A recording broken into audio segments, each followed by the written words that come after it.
Hey, it's Chris. Today we're going to have some fun talking about, dreaming about what's coming up at the next iPhone event here in September. Now, we've already talked about iPhones, talked about them in the last video, going over all the rumors. If you missed it, I'll link it up. In this video, we're going to talk about everything else Apple could announce, including what surprises could be headed our way, including one thing that could really get iPad users super excited. Speaking of super excited, I'm super excited to offer Pro iPhone Video Essentials, my latest course for pre-sale. It's a 3-for-1 deal right now. This is crazy. If you pre-order this one, you'll get 2 of my other courses for free immediately. It's linked up down below. Check it out. We got 2 parts to this video. You're now entering part 1, where we're gonna talk about the expected things that are coming up besides the iPhones at Apple's September event. And in part 2, that's where we're gonna dive into all the fun extras, the things that might be coming, the surprises, the potential one more things, the stuff that you're really gonna care about. At the moment, the standard Apple Watch is the Series 9, and what could be coming up on the horizon is a replacement. It's very possible that Apple could call this the Series 10 because this would be the 10-year anniversary of the Apple Watch. Can you believe that? It's amazing that it's actually been around for so long. I remember when this was actually announced in the first place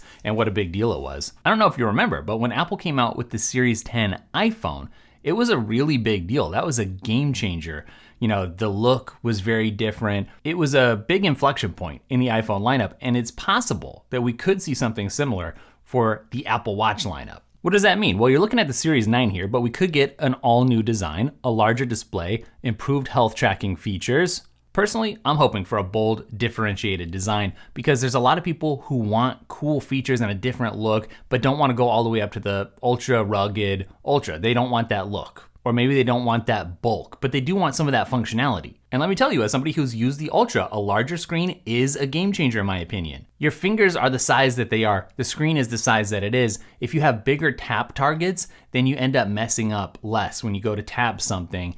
It is more convenient. Things flow a little bit more solid and smooth. So I hope that that comes to regular Apple Watch users. And we've already seen some CAD renders that have leaked that kind of show us how that screen could grow a little bit. And you know how Apple's done it on other devices. Just because the screen gets bigger doesn't mean the device itself actually grows. Because I know a lot of people don't want a huge thing on their wrist. But that's not necessarily how it would go down. Maybe that bezel just shrinks a little bit. And I know you might think like, hey, it may not make that big of a deal. No, it does. Next thing's next, it's expected that Apple's gonna drop a 4th generation of AirPods, which could have a new design, shorter stems, USB-C charging, maybe even enhanced audio thanks to a new chip. But here's where the rumors get interesting. We're hearing that maybe there's gonna be 2 different versions of these new AirPods. Now, we're not talking about Pros, just regular AirPods, but one with ANC and one without. If Apple brings ANC to the standard AirPods, that would be a huge game changer in my perspective. Because if you think about it, that's one of the main differentiators between the Pros and the regulars. Obviously, there's some other stuff, upgraded sound, some extra software features, but I actually have both pairs around, the regulars and the others, and I'm constantly switching between them for different activities, just grab whatever happens to be around. And I gotta tell you, like the thing that makes them Pro for me is really the ANC. Yes, they're more comfortable, I get a different seal, transparency mode is nice, all these different things, but it's the ANC. Reading between the lines, if that happens, if they do bring ANC to the regular AirPods, that tells me that they need something else then to really distinguish the Pro lineup. Therefore, not only would it be really exciting for regular AirPods users and buyers in that market, but for people interested in the Pros and maybe the next gen Pros, you gotta expect something cool coming up. I'm actually not all that surprised though. I do feel like this was kind of maybe going to happen no matter what, because you've had all these cheaper models of wireless earbuds flooding the market, and a lot of them do have ANC. Granted, it may not be the world's best ANC, but you're seeing ANC at cheaper and cheaper price points out there. So Apple needs to sort of shift downstream to cover that base, so to speak. And I think that's a good thing. Competition is good, and improving the top end of the lineup then is gonna be great. Of course, we're expecting Apple to come out with some new cases and bands for the iPhone and the Apple Watch. There's not a whole lot to say about this. New colors, sometimes you get new materials. The most interesting thing will be how Apple follows up the quote unquote fine woven controversy. Usually I keep things super positive about stuff on the channel. I was just talking to Tom from Byte Review over on my new channel, Sight Unseen, about this, and we both sort of came to the conclusion like, we don't really make negative videos on the channel because we just kind of tend to cover things that we're feeling positive about in the first place. That's just the sort of channel and content that we create. I did make a video though about the fine woven products when they came out. I called it Apple's Fine Woven Controversy Explained. And you can see it got quite a few views because it wasn't a product for everybody. We'll just put it like that. So you can go back and revisit that if you want to. I sort of expect Apple to really just double down on it. I mean, they have this initiative that's driving getting rid of leather and bringing in this new thing that they've probably spent a lot of R&D dollars on. And so it's just one of those things. I think leather's probably gone. Fine woven's probably here to stay. But let me tell you about something that will be gone, hopefully sometime soon. That's the old iPad mini. That would be version 6. Am I hinting at a new iPad mini 7 coming finally? Because it's been like 2 years since we've had the 6, which has been a very cool device, which a lot of people remain super, super interested in. I'm sitting there looking at the analytics, right? At the back end and everything that I've covered. And you know what remains super, super, super popular?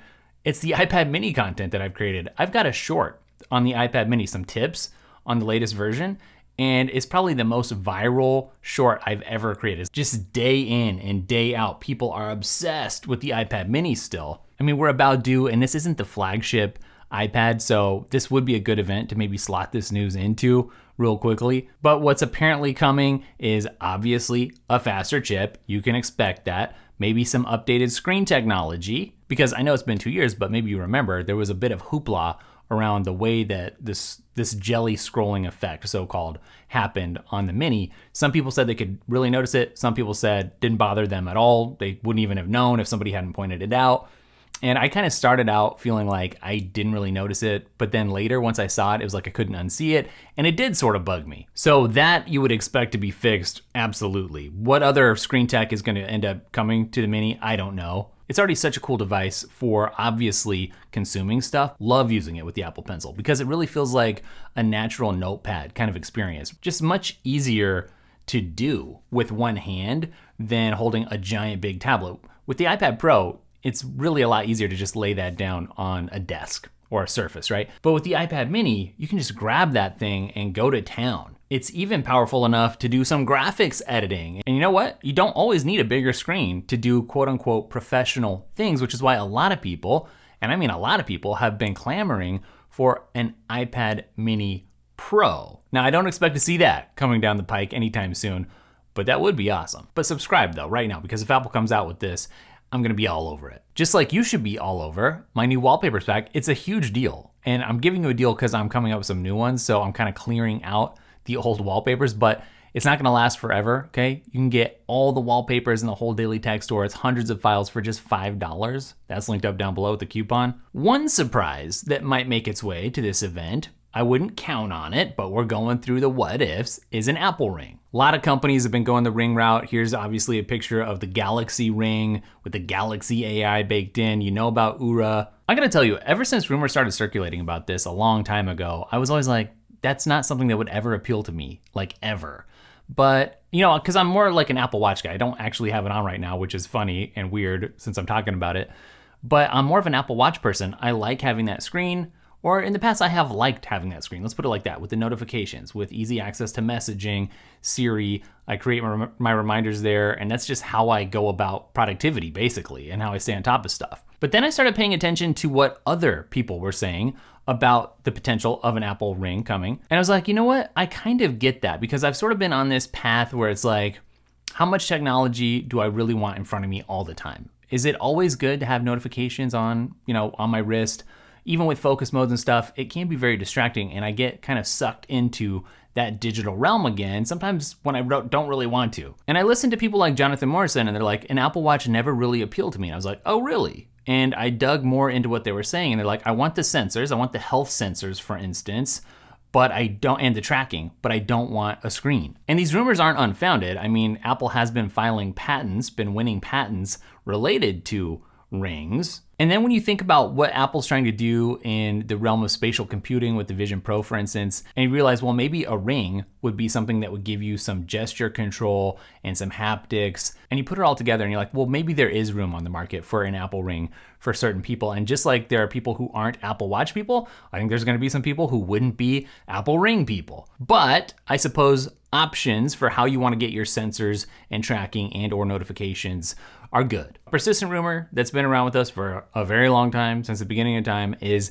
an iPhone flip or an iPhone fold finally hitting the market. Once again, I'll be very clear, I don't expect that to come here, but sometimes Apple does like pre-announce or drop a little hint in a slide deck or something, or it comes out in the code with like a code name and people dig into it. Sometimes Apple kind of hints at stuff coming down the pipeline in an event. And obviously it can be very obvious when you have something like the Vision Pro. Apple's like, we're coming out with the Vision Pro. You can't get it yet, but it's coming, and here's when you can get it.